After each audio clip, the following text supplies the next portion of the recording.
दिल्ली सरकार के स्वास्थ्य विभाग ने 121 मोहल्ला क्लिनिक को बंद करने का निर्णय लिया है क्योंकि ये सरकारी स्वास्थ्य केंद्रों के करीब है। स्वास्थ्य सचिव ने आदेश जारी कर क्लिनिकों की सूची मांगी है। इस फैसले से कर्मचारियों में नौकरी जाने का डर है। सरकार संसाधनों का बेहतर उपयोग करने के लिए यह कदम उठा रही है। इन क्लिनिकों से सामान अन्य जरूरतमंद इलाकों में भेजा जाएगा।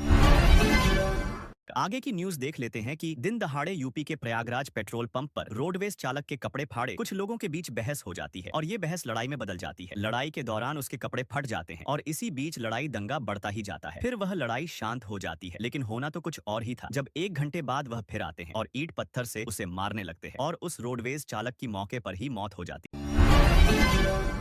आगे की न्यूज देख लेते हैं कि बेहद तेज रफ्तार से गंभीर चक्रवात के रूप में आगे बढ़ रहा मोन्था मंगलवार रात आंध्र प्रदेश के काकीनाडा और मछलीपट्टनम तट के बीच टकरा गया है। बंगाल की खाड़ी से उठे इस तूफान ने जब तटीय इलाकों को पार किया तब हवाओं की गति लगभग 111 किलोमीटर प्रति घंटा थी। घंटे तक पहुंच गई थी। आगे की न्यूज देख लेते हैं कि पाकिस्तान और अफगानिस्तान पहले यह दोस्त रहा करते थे, अब यह एक दूसरे के विरुद्ध जा चुके हैं और तनाव अपने चरम पर पहुंच चुका है। बताया गया है कि हर तरफ से पाकिस्तान का गुप्त समझौता सामने आया है।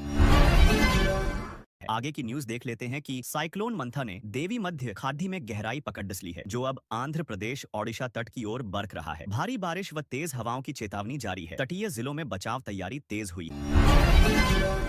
आगे की न्यूज देख लेते हैं कि एक 29 वर्षीय भारतीय को यूएई की लॉटरी में 240 करोड़ से अधिक की जीत मिली है। यह जीत देश विदेश में चर्चा का विषय बनी हुई है तथा इसी के साथ वित्तीय निवेश व कराधान से संबंधित सवाल उठ रहे हैं।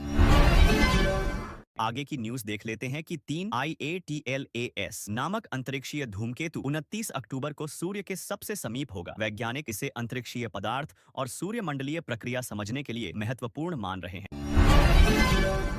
आगे की न्यूज देख लेते हैं कि कई राज्यों में आज स्कूलों की छुट्टी घोषित की गई है। तटवर्ती क्षेत्रों जैसे आंध्र प्रदेश में तूफान के कारण, जबकि बिहार और झारखंड में पूजा त्योहार छठ पूजा के चलते 29 अक्टूबर को स्कूल बंद रहेंगे। अभिभावकों को अपडेटेड जानकारी के लिए स्थानीय प्रशासन से जांच करने को कहा गया है।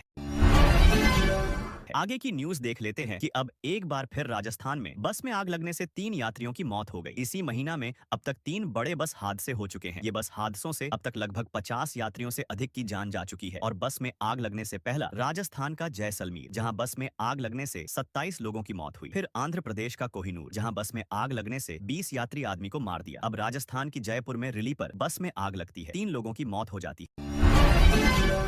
आगे की न्यूज देख लेते हैं कि चक्रवात मंथा भारत के पूर्वी तट, विशेष रूप से आंध्र प्रदेश के पास लैंडफॉल के करीब है, जिसके मद्देनजर रेलवे प्लेन सेवाएं रद्द की गई हैं और स्कूल बंद किए गए हैं। इंडिया मीटियोरोलॉजिकल डिपार्टमेंट IMD ने कई राज्यों के लिए रेड अलर्ट जारी किया है। यदि आप इन प्रभावित जिलों में हैं, तो सुरक्षित स्थान पर रहने, तट से दूर रहने और स्थानीय अधिकारियों के निर्देशों का पालन करने की सलाह है। आगे की न्यूज देख लेते हैं कि OpenAI ने घोषणा की है कि वह इंडिया में अपने ChatGPT Go सब्सक्रिप्शन को 1 साल तक फ्री करेगी। यह कदम भारत में AI उपयोग को बढ़ावा देने और बाजार में अपनी स्थिति मजबूत करने की रणनीति के तहत देखा जा रहा है। यदि आप AI टूल्स में रुचि रखते हैं तो यह एक अच्छा अवसर हो सकता है। फ्री का उपयोग करते हुए देखें कि यह आपके काम में कैसे मदद कर सकता है। आगे की न्यूज देख लेते हैं कि राजौरी जिले में सुरक्षा बलों और आतंकियों के बीच मुठभेड़ हुई। 2 आतंकी मारे गए और एक जवान घायल हुआ। इलाके में तलाशी अभियान जारी है। आगे की न्यूज देख लेते हैं कि यदि हम डीजल के भाव की बात कर लें तो आपके लिए बता दें कि पेट्रोल डीजल के दाम स्थिर। तेल कंपनियों ने आज भी पेट्रोल और डीजल के दामों में कोई बदलाव नहीं किया। दिल्ली में पेट्रोल 93 रुपए 72 पैसे प्रति लीटर और डीजल 89 रुपए 62 पैसे प्रति लीटर पर स्थिर है।